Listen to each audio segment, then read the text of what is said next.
그래도 국민들은 독립의 꿈을 절대 버리지 않고 끝까지 싸웠고 결국 광복을 이뤄냈습니다. 과거 자신의 만행을 조금 더 인정하려지 하지 않는 일본, 어떤 반성도 어떤 사과도 한마디 하지 않고 있습니다. 국방백서에서도 또다시 독도 영유권을 주장했습니다. 뿐만 아니라 최근까지도 미국의 최신 전투기 도입을 추진하고 또 군사 대국화의 꿈을 버리지 않고 있는 것이 바로 일본입니다. 전쟁 연습을 벌이고 파렴치한 일본과 군사협력을 추진하고 있습니다. 군사력 1위인 미국과 6위인 우리가 북을 대상으로 군사훈련을 진행함으로써 다시 남북관계는 돌아올 수 없는 파탕지경에 이르를 것입니다. 군사적 긴장은 더욱 고조될 것입니다. 앞에선 공동 번영과 화해 협력, 관계 개선을 얘기하고 바로 돌아서서 대놓고 전쟁 연습을 벌이는 것, 이것이 바로 문재인 정부의 모습입니다. 실기동 훈련을 안 한다고 핑계를 대고 있습니다.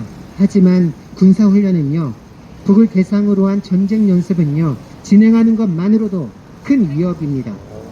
그리고 이미 다른 훈련들을 통해 실기동 훈련을 대체하고 있습니다.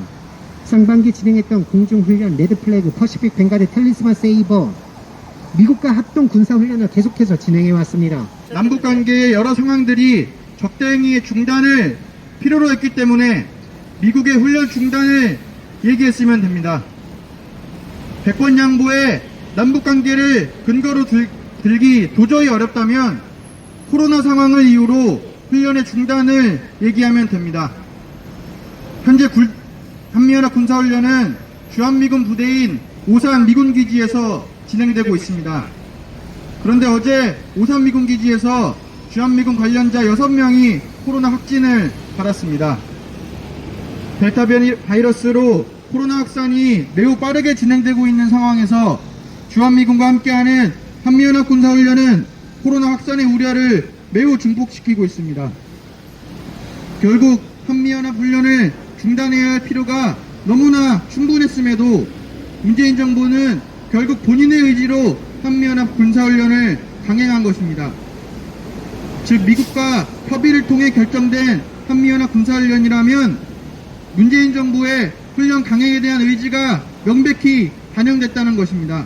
한미연합 훈련은 작전계획 501호에 따라 진행되는데 작전계획 501호는 유사시 북의 침투에 북의 지도부를 제거하는 내용이 포함되어 있습니다.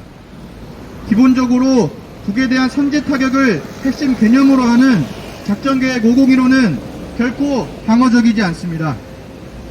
이처럼 공격성이 짙은 내용을 바탕으로 하는 훈련을 연례적으로 진행한다는 것 자체만으로 한반도 평화에 크나큰 위협이 됩니다. 이처럼 해야 할 이유를 전혀 찾아볼 수 없는 한미연합 군사훈련을 도대체 왜 진행한 것인지 우리는 다시금 문재인 정부에게 물을 수밖에 없습니다.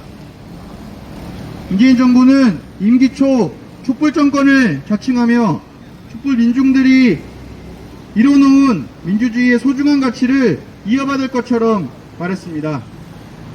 그러나 문재인 정부 임기 동안 보여왔던 모습은 오히려 촛불 배신 정권이라 일컬을 만큼 촛불 민중의 의사를 철저히 무시하고 있습니다. 우리의 현대사에서 큰 민주적 발전이 있을 때마다 통일의 열망은 항상 드높았습니다.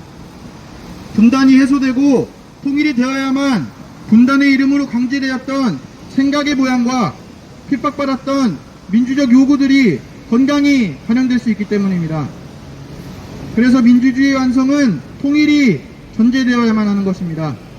내 몸이 곧 증거다라고 이야기를 하시고 그 천인 공로할 범죄 현장인 위안소도 여전히 남아있는데 일본은 여전히 위안부 문제가 정부 차원에서 저질러진 범죄가 아니며 1965년 한일협정에 의해 위안부 문제와 강제징용 문제는 이미 끝난 문제라고 이야기하고 있습니다. 자그마치 조선인 여성 20만 명이었습니다. 강제징용으로 끌려간 조선 사람은 840만에 달했습니다. 국가는 국민을 대신하여 국민의 권익과 조건을 지켜야 함에도 불구하고 문재인 정부는 일본 정부에게 저자세로 일관하며 미국을 끼고 한일 간 군사협력을 강화하는 데 여념이 없습니다. 이제 8.15가 다가옵니다. 1945년 해방을 맞이했을 때 일본군의 위안부와 징용으로 끌려간 조선 사람들은 일본군에 의해서 집단 학살 당하거나 살아남은 분들은 제 발로 목숨을 걸고 조선 땅으로 찾아왔어야 했습니다. 그렇게 찾아온 조국에서 76년의 세월 동안 제대로 된 사과와 배상 없이 치욕과 굴욕과 한을 가지고 사셨고 많은 분들이 이미 돌아가셨습니다.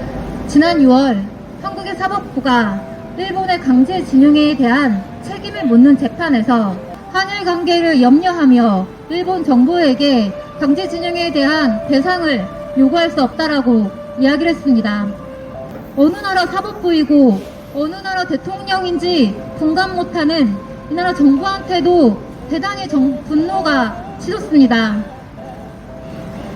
일제 과거사 만행에 대해 한국 정부가 자기의 책임을 방기하여 국민 스스로가 사과를 받아내는 투쟁을 하고 있는 것처럼 우리에게는 4대 굴욕적이고 일본과의 군사협력만을 꾀하는 그리고 한미동맹에만 매달리는 그런 정부는 이제 더 이상 필요 없습니다.